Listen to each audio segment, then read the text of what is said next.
अऊज़ु बिल्लाहि मिनश शैतानिर रजीम। बिस्मिल्लाहिर रहमानिर रहीम। लाम रा अध्यादेश यानी फरमान है जिसकी आयतें सुदृढ़ और सविस्तार बयान हुई हैं, एक तत्वदर्शी और खबर रखने वाली हस्ती की ओर से कि बंदगी ना करो मगर सिर्फ अल्लाह की।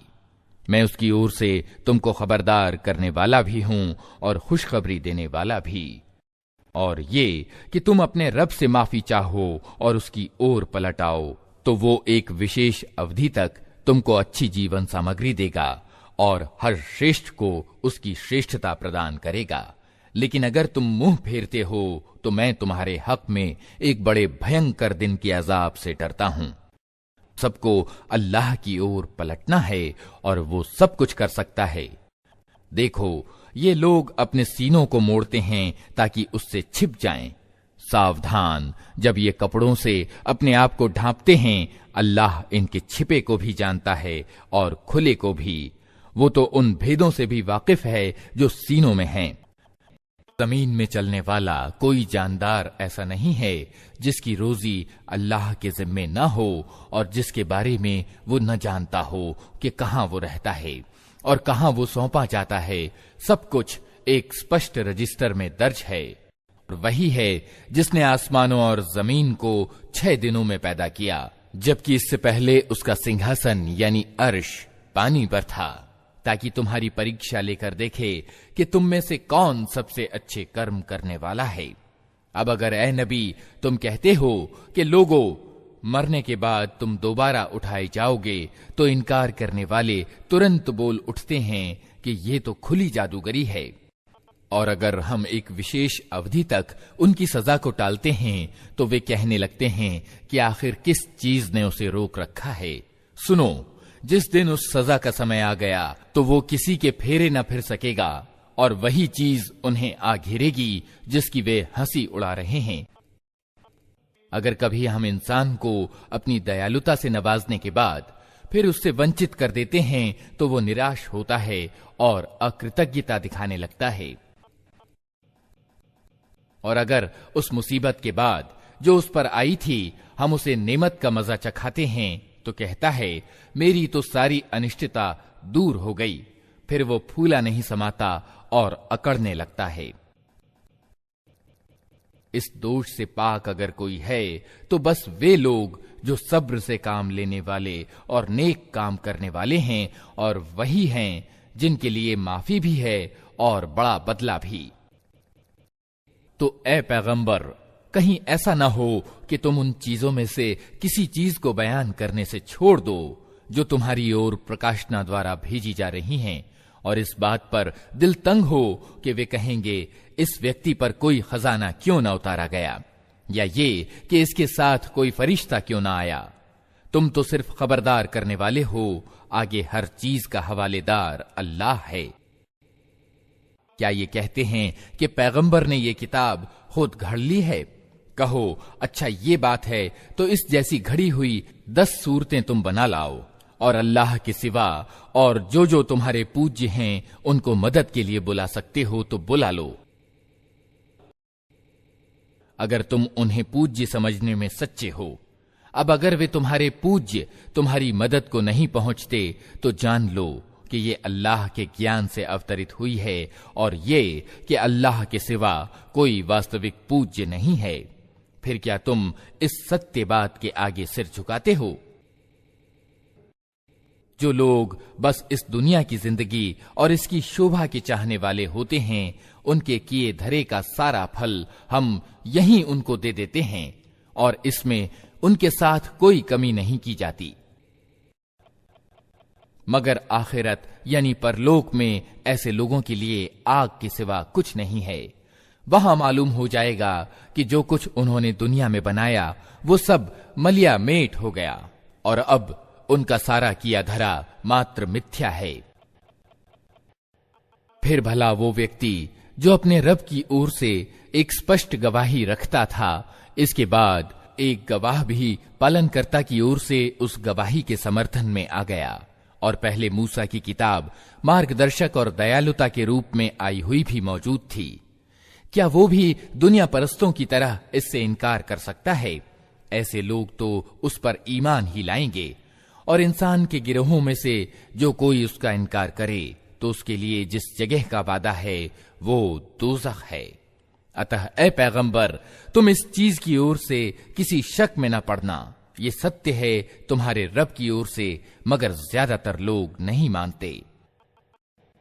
और उस शख्स से बढ़कर जालिम और कौन होगा जो अल्लाह पर झूठ गढ़े। ऐसे लोग अपने रब के सामने लाए जाएंगे और गवाही देंगे कि ये हैं वे लोग जिन्होंने अपने रब पर झूठ गढ़ा था। सुनो, अल्लाह की फिटकार है जालिमों पर, उन जालिमों पर जो अल्लाह के मार्ग से लोगों को रोकते हैं, उसके मार्ग को टेढ़ा करना चाहते हैं और आखिरत का इनकार करते हैं। वे धरती में अल्लाह को विवश करने वाले न थे और न अल्लाह के मुकाबले में कोई उनका हामी था। उन्हें अब दोहरी यातना दी जाएगी। वे न किसी की सुन ही सकते थे और न स्वयं ही उन्हें कुछ सूझता था। ये वे लोग हैं जिन्होंने अपने आप को खुद घाटे में डाला और वो सब कुछ इनसे खोया गया जो इन्होंने घड़ रखा था। तय है कि वही आखिरत में सबसे बढ़कर घाटे में रहें। रहे वे लोग जो ईमान लाए और जिन्होंने अच्छे कर्म किए और अपने रब ही के होकर रहे, तो यकीनन वे जन्नत के लोग हैं और जन्नत में वे हमेशा रहेंगे। इन दोनों गिरोहों की मिसाल ऐसी है जैसे एक आदमी तो हो अंधा बहरा और दूसरा हो देखने और सुनने वाला। क्या ये दोनों एक जैसे हो सकते हैं? क्या तुम इस मिसाल से कोई शिक्षा नहीं लेते? और ऐसी ही स्थिति थी जब हमने नूह को उसकी कौम की ओर भेजा था। उसने कहा, मैं तुम लोगों को स्पष्ट रूप से खबरदार करता हूं कि अल्लाह के सिवा किसी की बंदगी न करो, नहीं तो मुझे आशंका है कि तुम पर एक दिन दर्दनाक अजाब आएगा। जवाब में उसकी कौम के सरदार, जिन्होंने उसकी बात मानने से इनकार किया था, बोले, हमारी नजर में तो तुम इसके सिवा कुछ नहीं हो कि बस एक इंसान हो हम जैसे, और हम देख रहे हैं कि हमारी कौम में से बस वे लोग जो हमारे यहां सबसे नीच थे, बिना सोचे समझे तुम्हारे पीछे चलने लगे हैं, और हम कोई चीज भी ऐसी नहीं पाते जिसमें तुम लोग हमसे कुछ बढ़े हुए हो, बल्कि हम तो तुम्हें झूठा समझते हैं। उसने कहा, ऐ कौम के भाइयों, तनिक सोचो तो सही कि अगर मैं अपने रब की ओर से एक स्पष्ट गवाही पर कायम था और फिर उसने मुझको अपनी विशेष दयालुता भी प्रदान की, मगर वो तुमको दिखाई न दी, तो आखिर हमारे पास क्या साधन है कि तुम मानना ना चाहो और हम जबरदस्ती उसको तुम्हारे सिर चिपका दें। और ऐ कौम के भाइयों, मैं इस काम पर तुमसे कोई माल नहीं मांगता। मेरा पारिश्रमिक तो अल्लाह के जिम्मे है, और मैं उन लोगों को धक्के देने से भी रहा जिन्होंने मेरी बात मानी है। वे खुद ही अपने रब के पास जाने वाले हैं, मगर मैं देखता हूं कि तुम लोग जिहालत बरत रहे हो। और ए कौम, अगर मैं इन लोगों को धुतकार दूं तो अल्लाह की पकड़ से कौन मुझे बचाने आएगा? तुम लोगों की समझ में क्या इतनी बात भी नहीं आती? और मैं तुमसे नहीं कहता कि मेरे पास अल्लाह के खजाने हैं, न ये कहता हूं कि मैं परोक्ष यानी गैब का ज्ञान रखता हूं, न ये मेरा दावा है कि मैं फरिश्ता हूं। और ये भी मैं नहीं कह सकता कि जिन लोगों को तुम्हारी आंखें उपेक्षा यानी नफरत से देखती हैं, उन्हें अल्लाह ने कोई भलाई नहीं दी। उनके जी का हाल अल्लाह ही खूब जानता है। अगर मैं ऐसा कहूं तो जालिम हूंगा। आखिरकार उन लोगों ने कहा कि ए नूह, तुमने हमसे झगड़ा किया और बहुत कर लिया। अब तो बस वो अजाब ले आओ जिसकी तुम हमें धमकी देते हो, अगर सच्चे हो। नूह ने जवाब दिया, वो तो अल्लाह ही लाएगा अगर चाहेगा, और तुम इतना बलबूता नहीं रखते कि इसे रोक दो। अब अगर मैं तुम्हारा कुछ हित भी चाहूं तो मेरा हित चाहना तुम्हें कोई लाभ नहीं पहुंचा सकता, जबकि अल्लाह ही ने तुम्हें भटका देने का इरादा कर लिया हो। वही तुम्हारा रब है और उसी की तरफ तुम्हें पलटना है। ए नबी, क्या ये लोग कहते हैं कि इस व्यक्ति ने ये सब कुछ खुद घड़ लिया है? इनसे कहो, अगर मैंने ये खुद घड़ा है तो मुझ पर अपने अपराध की जिम्मेदारी है, और जो अपराध तुम कर रहे हो उसकी जिम्मेदारी से मैं बरी हूं। नूह पर प्रकाशना यानी वही की गई कि तुम्हारी कौम में से जो लोग ईमान ला चुके, बस वे ला चुके, अब कोई मानने वाला नहीं है। उनकी करतूतों का गम खाना छोड़ो और हमारी निगरानी में हमारी प्रकाशना के मुताबिक एक नाव बनाना शुरू कर दो। और देखो, जिन लोगों ने जुल्म किया है उनके लिए मुझसे कोई सिफारिश न करना, ये सारे के सारे अब डूबने वाले हैं। नूह नाव बना रहा था और उसकी कौम के सरदारों में से जो कोई उसके पास से गुजरता था वो उसकी हंसी उड़ाता था। उसने कहा, अगर तुम हम पर हंसते हो तो हम भी तुम पर हंस रहे हैं। जल्द ही तुम्हें खुद मालूम हो जाएगा कि किस पर वो अजाब आता है जो उसे अपमानित कर देगा, और किस पर वो बला टूट पड़ती है जो टाले न टलेगी। यहां तक कि जब हमारा आदेश आ गया और वो तंदूर उबल पड़ा तो हमने कहा, हर प्रकार के जानवरों का एक एक जोड़ा नाव में रख लो, अपने घर वालों को भी सिवाय उन लोगों के जिनके बारे में पहले बताया जा चुका है उसमें सवार करा दो, और उन लोगों को भी बिठा लो जो ईमान लाए हैं। और थोड़े ही लोग थे जो नूह के साथ ईमान लाए थे। नूह ने कहा, सवार हो जाओ इसमें, अल्लाह ही के नाम से है इसका चलना भी और इसका ठहरना भी। मेरा रब बड़ा क्षमाशील और दयावान है। नाव इन लोगों को लिए चली जा रही थी और एक एक लहर पहाड़ की तरह उठ रही थी। नूह का बेटा दूर फासले पर था। नूह ने पुकार कर कहा, बेटा हमारे साथ सवार हो जा, अधर्मियों के साथ न रह। उसने पलटकर जवाब दिया, मैं अभी एक पहाड़ पर चढ़ जाता हूं जो मुझे पानी से बचा लेगा। नूह ने कहा, आज कोई चीज अल्लाह के आदेश से बचाने वाली नहीं है सिवाय इसके कि अल्लाह ही किसी पर दया करे। इतने में एक लहर दोनों के बीच आ गई और वो भी डूबने वालों में शामिल हो गया।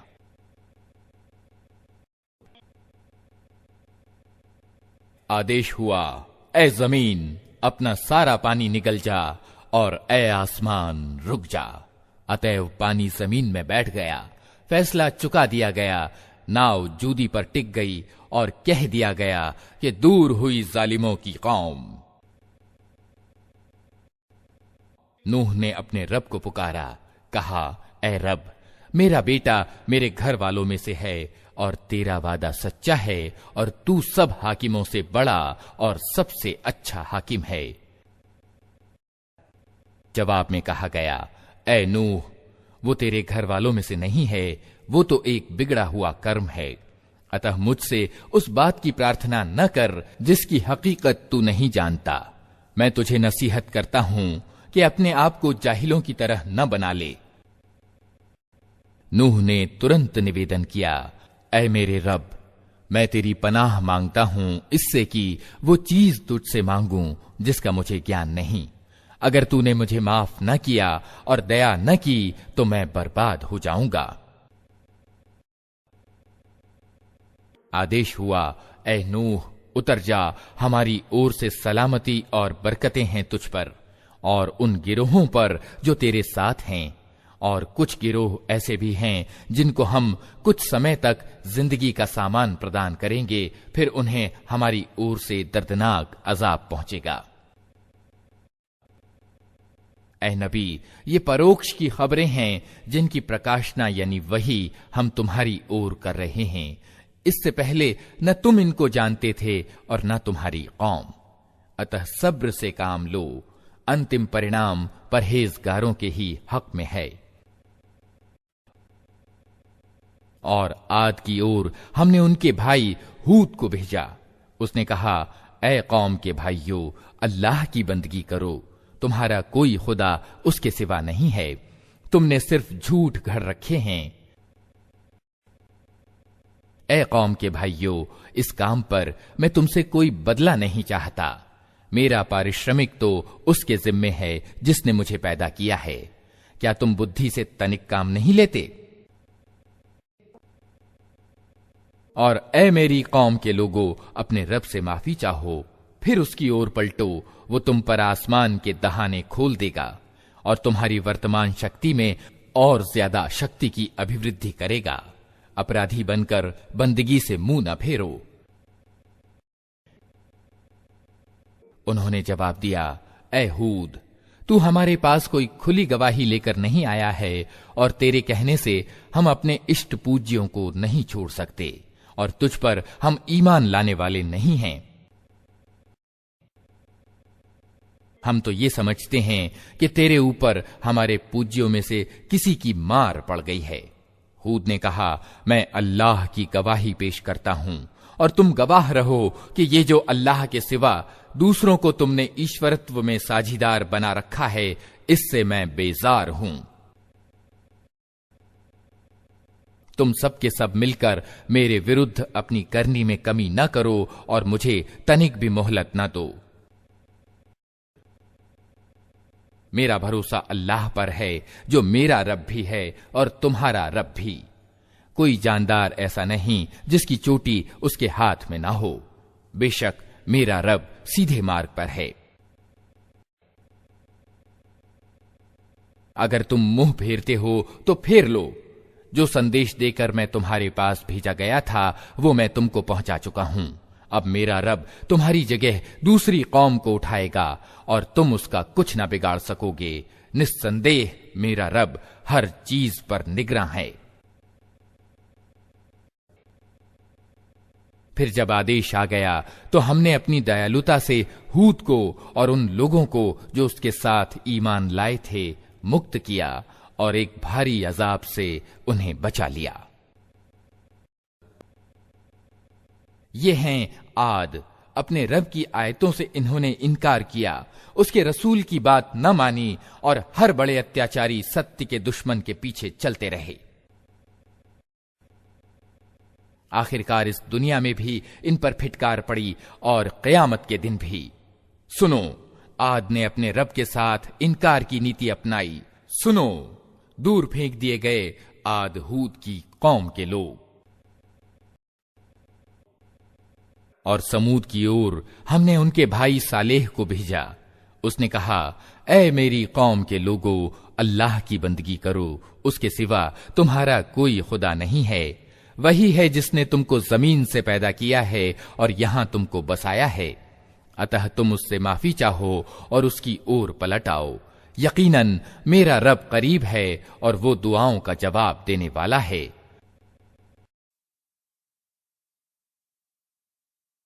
उन्होंने कहा, ऐ सालेह, इससे पहले तू हमारे बीच ऐसा व्यक्ति था जिससे बड़ी उम्मीदें लगी थीं। क्या तू हमें उन देवताओं की पूजा से रोकना चाहता है जिनकी पूजा हमारे बाप दादा करते थे? तू जिस पथ की ओर हमें बुला रहा है उसके बारे में हमको भारी संदेह है, जिसने हमें दुविधा में डाल रखा है।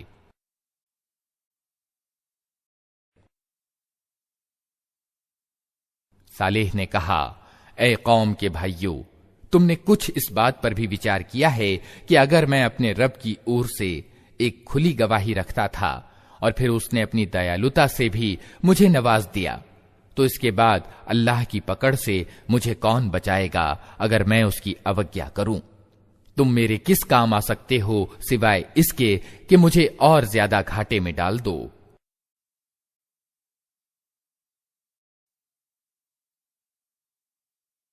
और ऐ मेरी कौम के लोगों, देखो, ये अल्लाह की ऊंटनी तुम्हारे लिए एक निशानी है। इसे अल्लाह की जमीन में चरने के लिए आजाद छोड़ दो। इसे तनिक भी न छेड़ना, नहीं तो कुछ ज्यादा देर न गुजरेगी कि तुम पर अल्लाह का अजाब आ जाएगा। मगर उन्होंने ऊंटनी को मार डाला। इस पर सालेह ने उनको सावधान कर दिया कि बस अब 3 दिन अपने घरों में और रह बस लो। ये ऐसी अवधि है जो झूठी सिद्ध न होगी। आखिरकार जब हमारे फैसले का समय आ गया तो हमने अपनी दयालुता से सालेह को और उन लोगों को जो उसके साथ ईमान लाए थे बचा लिया और उस दिन की रुसवाई से उनको सुरक्षित रखा। निस्संदेह तेरा रब ही वास्तव में शक्तिमान और प्रभुत्वशाली है। रहे वे लोग जिन्होंने जुल्म किया था तो एक जोरदार धमाके ने उनको धर लिया और वे अपनी बस्तियों में इस तरह अचेत और निष्क्रिय पड़े के पड़े रह गए कि मानो वे वहां अभी बसे ही न थे। सुनो, समूद ने अपने रब के पास इनकार की नीति अपनाई। सुनो, दूर फेंक दिए गए समूद। और देखो, इब्राहिम के पास हमारे फरिश्ते शुभ सूचना लिए हुए पहुंचे। कहा, तुम पर सलाम हो। इब्राहिम ने जवाब दिया, तुम पर भी सलाम हो। फिर कुछ देर न गुजरी कि इब्राहिम एक भुना हुआ बछड़ा उनके सत्कार के लिए ले आया। मगर जब देखा कि उनके हाथ खाने पर नहीं बढ़ते तो वो उनकी ओर से शक में पड़ गया और दिल में उनसे डर महसूस करने लगा। उन्होंने कहा, डरो नहीं, हम तो लूत की कौम की ओर से भेजे गए हैं। इब्राहिम की पत्नी भी खड़ी हुई थी। वो ये सुनकर हंस दी। फिर हमने उसको इसहाक और इसहाक के बाद याकूब की खुशखबरी दी। वो बोली, हाय मेरा अभाग्य, क्या अब मेरे यहां बच्चा होगा जबकि मैं बुढ़िया फूंस हो गई और मेरे पति भी बूढ़े हो चुके। ये तो बड़ी अजीब बात है। फरिश्तों ने कहा, अल्लाह के आदेश पर आश्चर्य करती हो।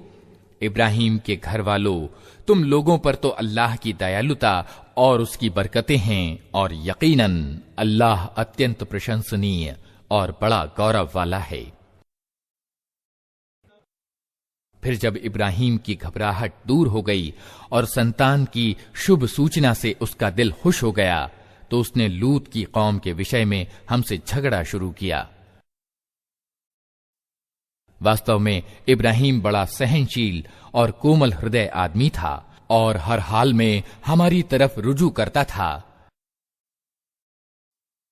ए इब्राहिम, इससे बाज आ जाओ, तुम्हारे रब का आदेश हो चुका है और अब उन लोगों पर वो अजाब आकर रहेगा जो किसी के फेरे नहीं फिर सकता।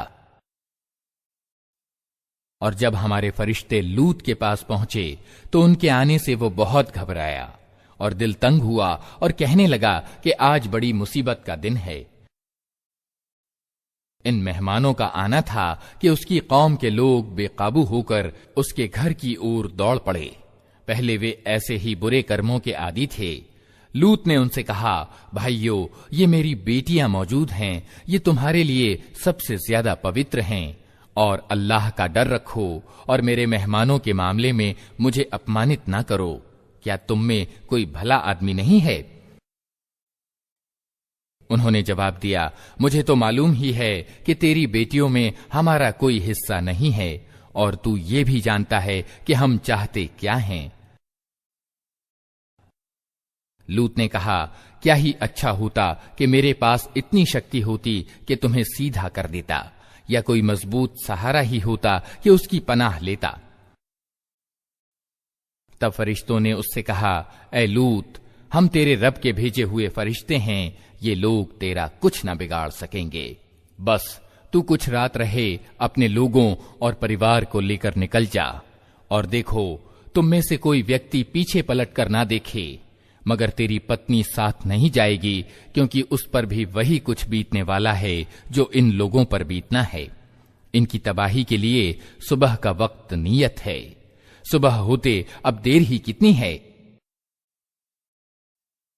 फिर जब हमारे फैसले का समय आ पहुंचा तो हमने उस बस्ती को तलपट कर दिया और उस पर पकी हुई मिट्टी के पत्थर ताबड़तोड़ बरसाए,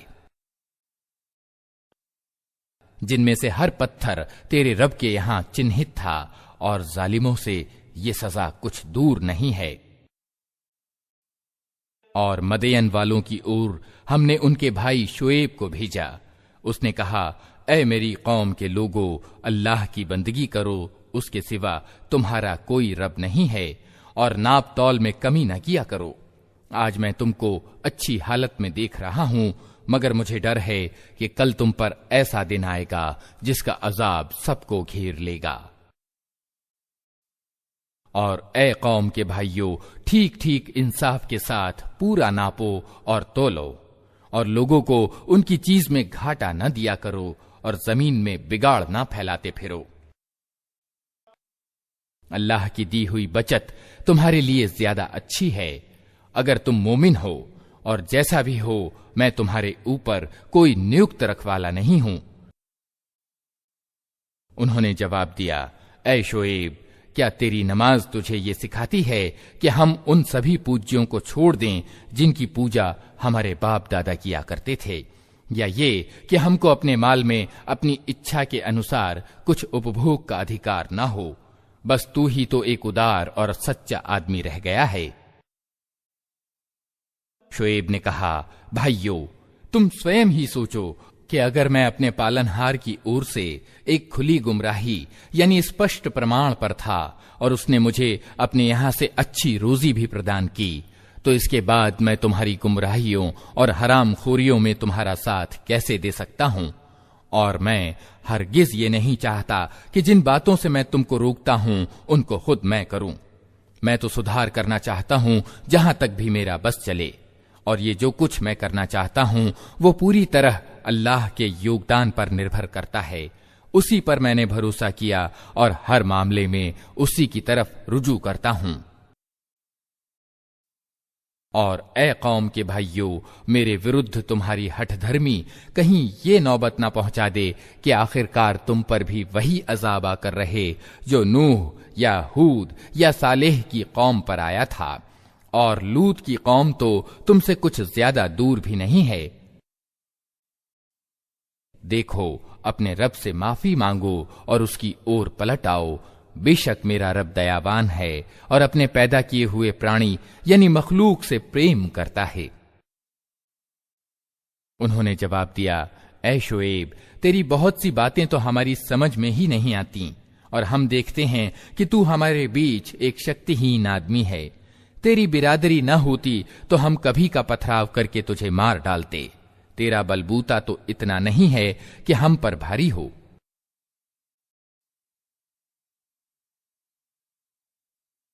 शुएब ने कहा, भाइयों, क्या मेरी बिरादरी तुम पर अल्लाह से ज्यादा भारी है कि तुमने बिरादरी का तो डर रखा और अल्लाह को बिल्कुल पीठ पीछे डाल दिया?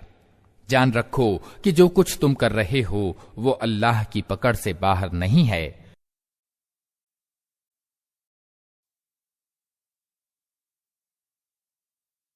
ऐ मेरी कौम के लोगों, तुम अपने तरीके पर काम किए जाओ और मैं अपने तरीके पर करता रहूंगा।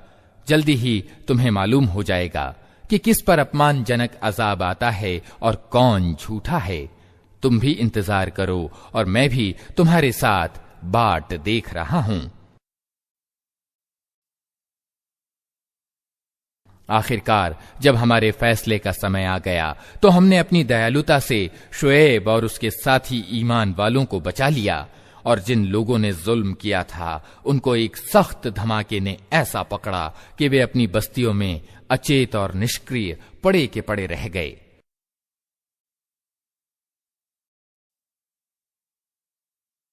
मानो वे कभी वहां रहे बसे ही न थे। सुनो, मदैन वाले भी दूर फेंक दिए गए जिस तरह समूद फेंके गए थे।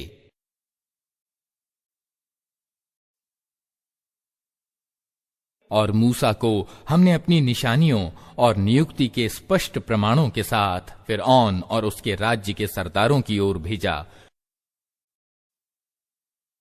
मगर उन्होंने फिरौन के आदेश का पालन किया। हालांकि फिरौन का आदेश सत्यता पर आधारित न था। क़यामत के दिन वो अपनी कौम के आगे आगे होगा और नेतृत्व में उन्हें नरक की ओर ले जाएगा। कैसा बुरा घाट है ये जिस पर कोई पहुंचे। और उन लोगों पर दुनिया में भी लानत पड़ी और क़यामत के दिन भी पड़ेगी। कैसा बुरा बदला है ये जो किसी को मिले। ये कुछ बस्तियों का वृत्तांत है जो हम तुम्हें सुना रहे हैं। उनमें से कुछ अब भी खड़ी हैं और कुछ की फसल कट चुकी है। हमने उन पर जुल्म नहीं किया, उन्होंने खुद ही अपने ऊपर जुल्म किया। और जब अल्लाह का आदेश आ गया तो उनके वे पूज्य जिन्हें वे अल्लाह को छोड़कर पुकारा करते थे, उनके कुछ काम न आ सके और उन्होंने बर्बादी के सिवा उन्हें कुछ लाभ न पहुंचाया। और तेरा रब जब किसी जालिम बस्ती को पकड़ता है तो फिर उसकी पकड़ ऐसी ही हुआ करती है। वास्तव में उसकी पकड़ बड़ी ही कड़ी और दर्दनाक होती है। वास्तविकता यह है कि इसमें एक निशानी है हर उस व्यक्ति के लिए जो आखिरत के अजाब से डरे। वो एक दिन होगा जिसमें सब लोग जमा होंगे और फिर जो कुछ भी उस दिन होगा सबकी आंखों के सामने होगा। हम उसके लाने में कुछ बहुत ज्यादा विलंब नहीं कर रहे हैं, बस एक गिनी चुनी मुद्दत उसके लिए निश्चित है। जब वो समय आएगा तो किसी को बात करने की मजाल न होगी। ये और बात है कि अल्लाह की अनुज्ञा से कुछ निवेदन करे।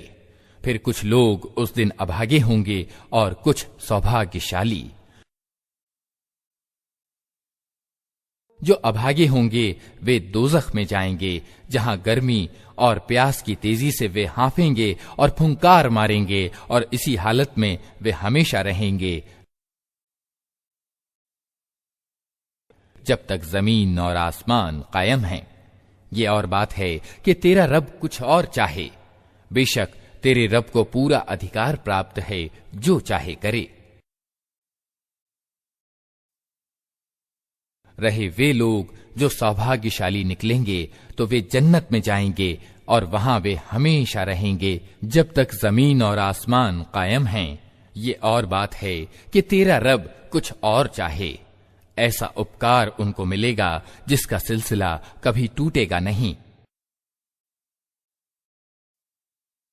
अतः ए नबी, तू उन पूज्यों की ओर से किसी शक में न रहे जिनकी ये लोग पूजा कर रहे हैं। ये तो बस लकीर के फकीर बने हुए उसी तरह पूजा पाठ किए जा रहे हैं जिस तरह पहले इनके बाप दादा करते थे, और हम इनका हिस्सा इन्हें भरपूर देंगे बिना इसके कि उसमें कुछ कटौती हो। हम इससे पहले मूसा को भी किताब दे चुके हैं और उसके विषय में भी विभेद किया गया था, जिस तरह आज इस किताब के विषय में किया जा रहा है जो तुम्हें दी गई है। अगर तेरे रब की ओर से एक बात पहले ही निश्चित न कर दी गई होती तो उन विभेद करने वालों के बीच कभी का फैसला चुका दिया गया होता। ये वास्तविकता है कि ये लोग उसकी ओर से शक और दुविधा में पड़े हुए हैं, और ये भी वास्तविकता है कि तेरा रब उन्हें उनके कर्मों का पूरा पूरा बदला देकर रहेगा। यकीनन वो उनकी सब हरकतों की खबर रखता है। अतः ए नबी, तुम और तुम्हारे वे साथी जो इनकार और विद्रोह से ईमान और आज्ञा पालन की ओर पलट आए हैं, ठीक ठीक सीधे मार्ग पर जमे रहो जैसा कि तुम्हें आदेश दिया गया है, और बंदगी की सीमा का उल्लंघन न करो। जो कुछ तुम कर रहे हो उस पर तुम्हारा रब निगाह रखता है। इन जालिमों की ओर तनिक भी झुकना नहीं तो जहन्नम की लपेट में आ जाओगे और तुम्हें ऐसा कोई मित्र और संरक्षक न मिलेगा जो अल्लाह से तुम्हें बचा सके, और कहीं से तुमको मदद न पहुंचेगी। और देखो, नमाज कायम करो दिन के दोनों सिरों पर और कुछ रात बीतने पर। वास्तव में नेकियां बुराइयों को दूर कर देती हैं। ये एक याद दहानी है उन लोगों के लिए जो अल्लाह को याद रखने वाले हैं। और सब्र कर, अल्लाह नेकी करने वालों का बदला कभी अकारथ नहीं करता। फिर क्यों ना उन कौमों में जो तुमसे पहले गुजर चुकी हैं ऐसे भलाई वाले मौजूद रहे जो लोगों को जमीन में बिगाड़ पैदा करने से रोकते। ऐसे लोग निकले भी तो बहुत कम, जिनको हमने उन कौमों में से बचा लिया।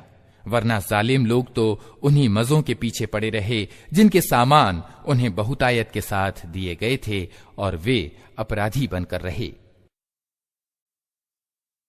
रब ऐसा नहीं है कि बस्तियों को अकारण तबाह कर दे, हालांकि उनके निवासी सुधारक हों।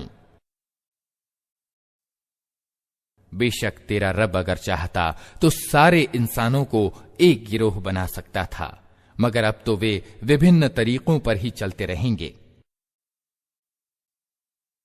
और पथभ्रष्टताओं से सिर्फ वे लोग बचेंगे जिन पर तेरे रब की दयालुता है। इसी चुनाव और अधिकार की स्वतंत्रता और परीक्षा के लिए तो उसने उन्हें पैदा किया था, और तेरे रब की वो बात पूरी हो गई जो उसने कही थी कि मैं जहन्नम को जिन्नों और इंसानों सबसे भर दूंगा।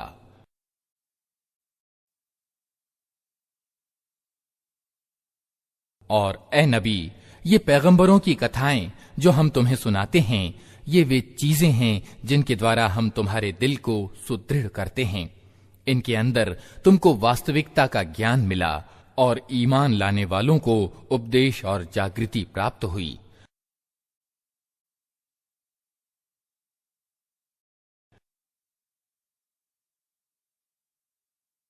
रहे वे लोग जो ईमान नहीं लाते तो उनसे कह दो कि तुम अपने तरीके पर काम करते रहो और हम अपने तरीके पर किए जाते हैं। परिणाम का तुम भी इंतजार करो और हम भी इंतजार में हैं।